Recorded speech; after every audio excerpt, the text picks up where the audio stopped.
Good morning, Rose Red Homestead, and welcome, welcome. We appreciate your being here. We know so many of you are facing challenges with winter weather, and we'll probably not see this video until after things settle down a little bit for you.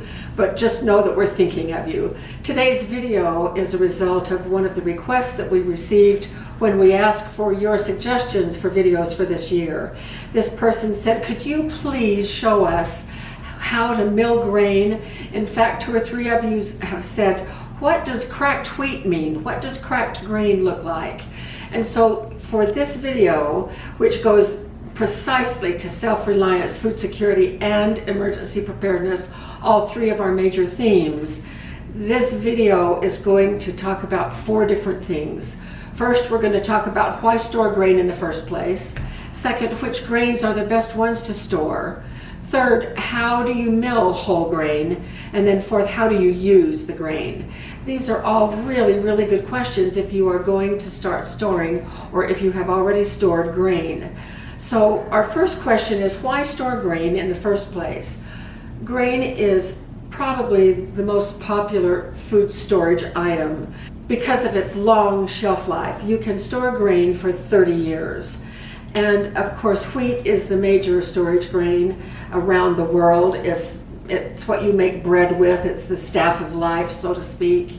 And so because of the long storage life and the nutrition that whole grains have, that's the reason why we store grains. If our civilization goes south, you know, Jim and I just watched a movie the other night. We were exhausted and just happened to come upon that movie. I think it's called, is it Day After Tomorrow, Jim, or something? About a big Arctic vortex that comes down, and almost within 3 days, the world is in another ice age. People's lives change dramatically almost overnight. Well, if that should ever happen to us and we have our food supply, well, then these stored grains are probably going to be a major staple of what is going to keep us alive during that time. Grains are also quite versatile, not altogether versatile. They're certainly not the sole food that we store. We'd like to have a variety, so we store other things besides grains, but they are quite versatile. So which grains are best to store? And from my perspective, and there are lots of different grains, and within each family there's lots and lots of different varieties of those particular grains, and so it's a wide open question. But there are 4 grains that we store. We focus on wheat, rice, corn, and oats. Those 4 grains provide the foundation, and we have more wheat than anything else. And then next to that is rice. And the nutrition in wheat is between 10 and 18% protein. Rice is 6 to 10% protein. Corn is 7 to 9%, that's the lowest. And then oats, surprise, surprise, 18 to 19% of protein. But protein isn't the only consideration. You know, I would hate to live solely on these because these whole grains come in a package wrapped in a lot of carbs. And yes, they're complex carbohydrates, and yes, they take longer to digest. But once they're digested, they turn to glucose and raise your blood sugar. And for those of us that are trying to manage weight or other illnesses related to high blood sugar, that's a consideration. Carbs are not a 100% diet for us, to be sure, but they certainly are a wonderful addition and will provide a good foundation for us. So the next thing is, how do we mill grains? You know, grains are hard and we can't exactly pop them in our mouth and chew them raw. Although when I was growing up and we wanted gum, Dad would give us a teaspoon of wheat to chew, whole wheat. Okay, so I need to confess one thing right now, and I have before. The world is calling whole wheat grains wheat berries, and you know what? I hate that because one of my master's degrees is in biology, and it's not botanically correct to call a grain a berry. And so I don't do it. I think it is ridiculous. And so I will be referring to it as whole grain wheat. And we used to chew whole grain wheat just like gum, and we thought we were so fancy. Oh, my dad. In any case, I grew up with wheat. and as I have said many times, raised on cracked wheat cereal. So besides using whole grains for a substitute chewing gum, if you're into that, we have to do something to break open those hard kernels to make it really useful for us. And so how do we do that? Well, we do that by milling, by grinding the wheat, or by grinding the grains. And how do we do that? Well, of course, there are professional grain mills, and I have one over here I'm going to show you in just a minute. And then many of you have suggested in previous videos of ours, I just use my blender to do it. And if you have a powerful blender like a Vitamix and some of the others that really have a good motor, yes, you can do that. But I wondered just how good is flour made in a blender from these whole grains compared to my grain mill. And so I have done a little experiment, but let's look at my grain mill first. Jim's going to come over and I'm going to show you something about my grain mill. The first thing you can tell when you look at my grain mill is that it is almost as old as I am, which is pretty darn old. I have been using this grain mill for 40 years. Well, I guess it's half as old as I am.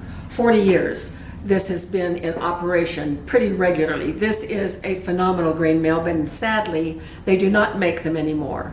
But if you are going to be in the market for a grain mill, this is something that you might want to consider. There needs to be a hopper, and this is kind of a weird hopper, but boy, it has worked for me. I just drop the whole grains in here and it goes down that hole to the stones. Now here is something that mine does that I'm living in deathly fear that this is going to quit and I'm going to be without one of this quality. So I have been desperately looking for one that will do what this one will do. This is where the flour comes out, is in this drawer. This dial right here separates the stones, and I can go from the most fine flour to almost so coarse that almost whole grains will go through. And so I can dial in a huge variety of how many pieces that this is chopped into or ground into as it goes through those stones. And so I've narrowed the field and I'm looking at one. I bought one, a year or so ago when I was trying to work with making gluten-free bread. And I bought a Wonder Mill, and it's okay, but it doesn't come anywhere near to my satisfaction compared to my favorite all-time grinder. It will do flour okay, but it doesn't do flour as fine as this one does. And I like a really fine flour when I like grains, whole grains, to be ground into a really fine flour, almost the same texture as white flour is what I shoot for. Sometimes I will run some of the grains through twice to get a really fine grind. I am keeping the Wonder Mill, and it's only had non-gluten grains in it. And by the way, between wheat, rice, corn, and oats, the only one that has gluten is wheat. Everything else is non-gluten. So I am using that Wonder Mill. I'm keeping it. I'm not using it very often at all, but I'm keeping it just in case at some point in time we might have a family member, a grandchild or a great-grandchild that needs to have gluten-free, and I will be prepared because that one has never had any gluten grain in it. But I'm narrowing the field, and when I come up with one, I'm about to buy another one, and I will let you know what it is when I get it here and try it out. You will not find the Wonder Mill in our Amazon store. We're not comfortable putting things in our Amazon store that we ourselves are not just about 100% happy with. So if I'm happy with this new one, you will find it in the Amazon store, and we'll make an announcement on that later on. So I have a Vitamix blender and I have this wonderful grain mill. And so I did a comparison on the 4 grains, and I want to show you. So right here I have set up wheat, rice, corn, and oats. And I did it on this side of the plate is the blender. And I did flour, and I did cracked grain, and cracked wheat, or cracked, and this is wheat. Cracked wheat is just where you run it through a very coarse milling to break up the kernel a little bit, but not so fine as flour. and this is used for cereal, which I'm going to show you in a little while. So this side is with the blender, with my Vitamix. This side is with my grinder, and of course this is the whole grain. So you can compare straight across how much more even a professional mill will do the cracked wheat as compared with a blender. The problem with doing cracked wheat in a blender is you either have to blend it, if you can see this, and I don't know if you can, but there are whole grains in this. There's everything from flour in here to whole grain.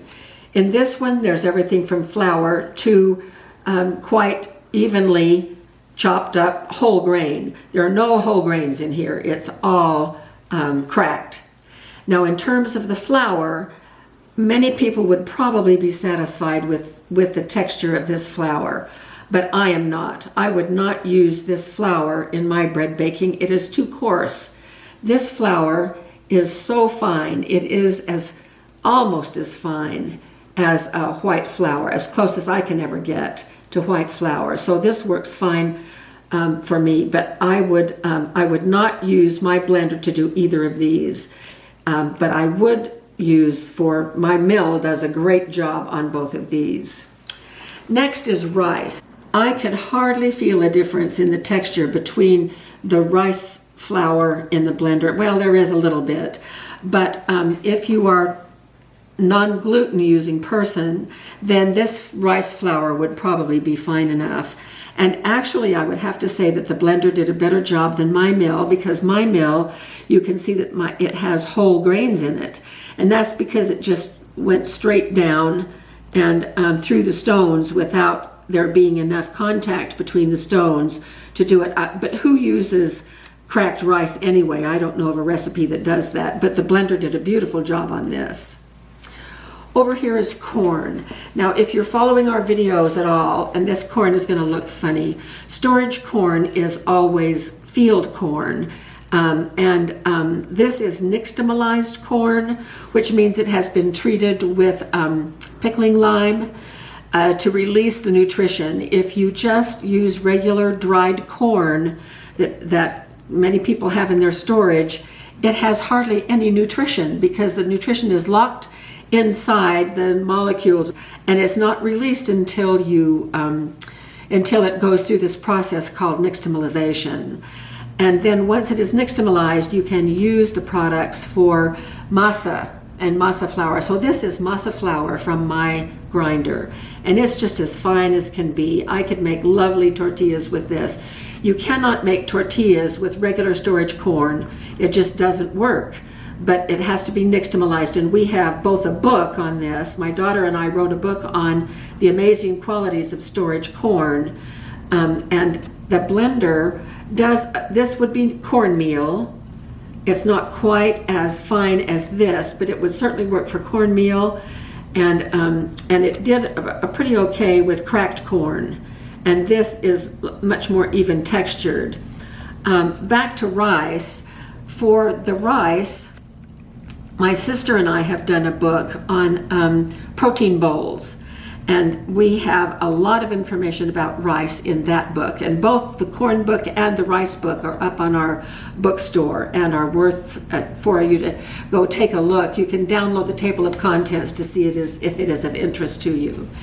Then oats, you know, it was halfway through my adult life before I even knew that oats were a kernel of grain that looked like this. I thought oats were what came out of a Quaker box. Quaker oats, I grew up with that too, and I thought that's what oats looked like. I was really surprised to find this out. But what we have here is this is the blender cracked oats, and another way you can think about cracked oats is steel cut oats. Now this has way too much flour in it. I really struggled trying to get a happy medium between the flour and the actual cracked oats. It was pretty impossible, but look what a great job my mill did. These are the same as steel cut oats, so how cool is that? And then the oat flour, it's a little bit gritty,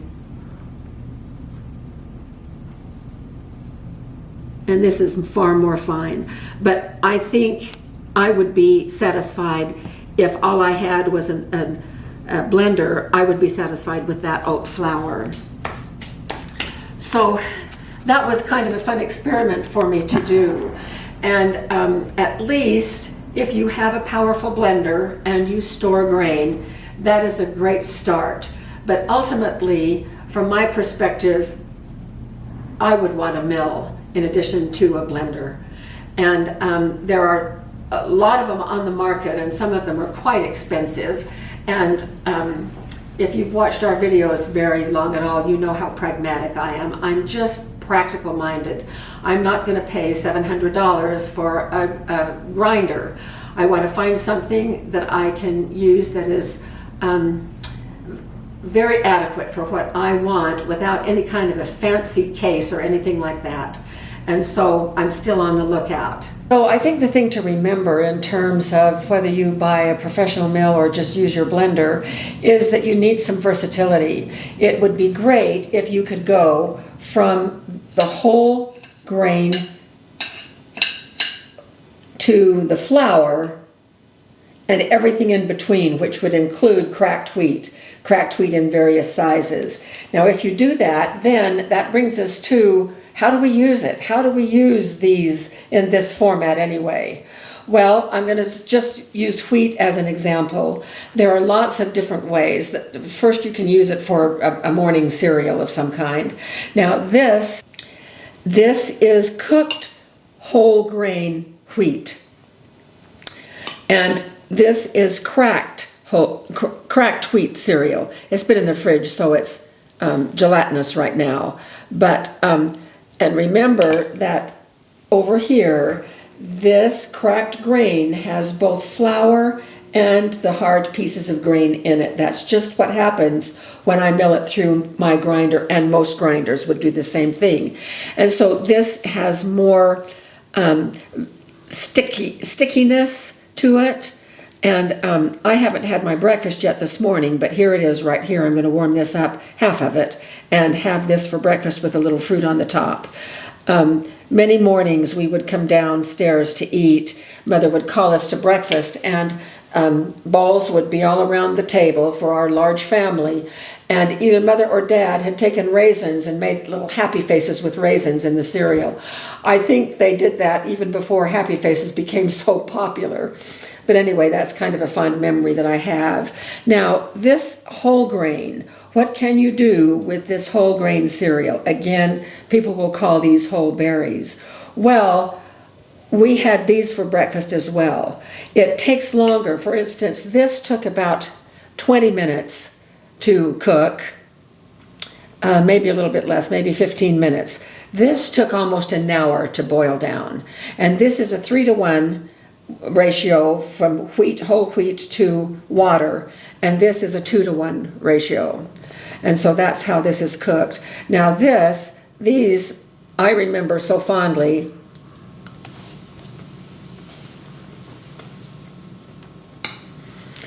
They're chewy. People might say a little bit rubbery. Such a familiar taste. It tastes nutty. It tastes like wheat. I'm very familiar with that taste. And it's very pleasant. So not only could this be used for a morning cereal, but these are great to throw in soups and stews and even salads to increase the nutrition. But remember, you're increasing protein, but you're also increasing carbs. So just use a balance there. And then, of course, with rice, all kinds of side dishes, main dishes can be made with rice. Rice is, from my perspective, the most versatile of the 4 grains that we store. You can do so much with it. And then oats is good for a whole lot of things as well. Mostly I use oat flour as flavoring, sometimes in breads or other baked goods, and certainly for breakfast. We do a lot with breakfast with oat flour.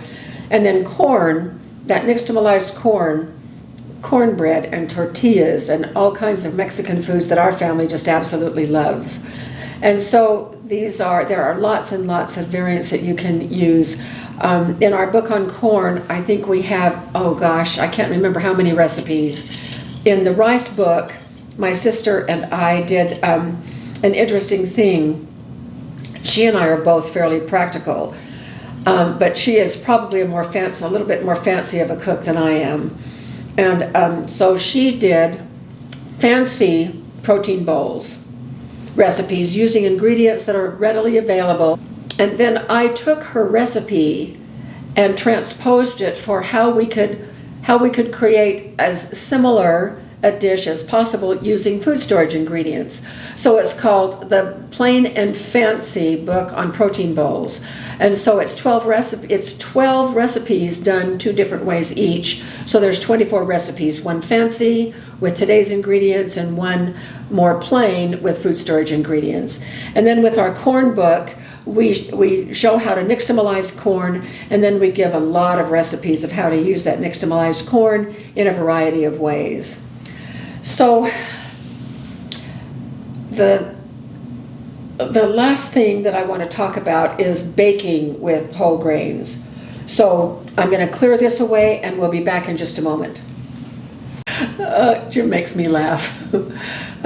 He's such a big tease. He always teases me right before we go on, so I'm grinning big. So I want to talk a little bit about using whole grain flour in baking. It is a whole new adventure. If you are used to cooking with strictly white flour, whatever kind, I use King Arthur's unbleached flour most of the time, but I also am very familiar with using the whole grain flours, and I have throughout my life done that. We have a series of how to make bread. First lessons in bread baking. The first one is my basic recipe. I'm going to put that thumbnail to that the very end of this video so that you can link on that and get that recipe if you would like. One of the things that I absolutely will want to have available is the capability, both in terms of ingredients and in terms of off-grid baking capabilities to make bread if things go south. That's going to be the main staple of our meals, is having bread. And so I want to use the ingredients in breads that our family likes. I've been trying for, how long have we been married, Jim? 24 years now. 24. To ease wheat in a little bit more to our diet. And I'll tell you in just a minute how successful it is going. But for this video, I decided to make a variety of breads. So I have them out right here. So this bread is 100% whole wheat. Now, it's quite light in terms of color because I used hard white winter wheat. I have found that white winter wheat I prefer because it is, I think it's a little bit of a softer grain and it has more lift to it. The gluten in that bread helps the bread rise a little bit higher than hard red winter wheat. I mostly grew up on hard red winter, and it's only recently that I have discovered hard white, and boy do I really like it. So this is 100% whole wheat bread. And is it more dense? Yes, it's more dense. All 3 of these loaves were made with the exact same recipe. It's my basic recipe. And this is exactly half and half. Now every one of these is 3 cups of flour. This is 3 cups of wheat flour. This is a cup and a half of my King Arthur white unbleached flour and a cup and a half of the hard red white flour. And this is all King Arthur. This is 100% white, 3 cups of white flour. You'll notice these biscuits in the middle. I'm going to get to them in just a minute. So these 2 loaves, and here is a trick, because I already know that anytime I add wheat flour to any kind of a recipe, that recipe is going to be more dense. This is the size of a pan, and it's a 5x8 that I use for my regular bread making. Whenever I use wheat, same recipe, same amount of flour, I use a smaller pan. Now you can see that these were made these are smaller loaves, but they are taller than if I would have used this pan for the dough. So by using a smaller pan, there's only one way for that bread to go, and it's up. And so it makes a taller loaf when you use a smaller pan. So that's just one little hint. Now, yes, they are more dense. if you are breaking your family into starting to use whole grains, then I would not start with 100% wheat anything. Do at least half and half. This half and half would be a good starting place for breaking your family into starting to get their digestive systems used to making whole grains. Now, the great thing about the recipe that I use, and this is the recipe that I always revert back to my good old familiar recipe, and you'll find that in the video that I mentioned earlier. It is so versatile. I can throw anything in here. If I have leftover cracked wheat cereal, I can add it to the dough, and this bread handles it just fine. And so it is a great characteristic to have a recipe where you can put other additives in and it won't affect the outcome at all, except it will make it more better. I know, that's terrible English. So, in preparation for this video a couple of days ago, I decided to make biscuits. Now, these biscuits are, and I usually make pretty good biscuits, when you put any kind of wheat flour in a recipe, it's not going to go as high. My white biscuits are maybe a fourth again as tall, my white flour biscuits. So these are 3/4 wheat flour, 1/4 white flour. I will, for family consumption, I'll always put some white flour in to get a little bit of an extra lift. So I didn't exactly tell Jim what these were made of, and we had them for breakfast the other day with some scrambled eggs. And so I said, "Hey honey, how did you like the biscuits?" Silence. So I knew I was in trouble. So I confessed and told him that they were 3/4 wheat and that I was doing it in advance of this video. And we had a good laugh. And then he said, "Well, they just remind me of," I'm not going to say it, Jim. You're going to have to say it. What did you say? Hockey pucks. Yeah, hockey pucks. He called my biscuits hockey pucks. They're not hockey pucks. Look how nice they are. And they're, They're heavy.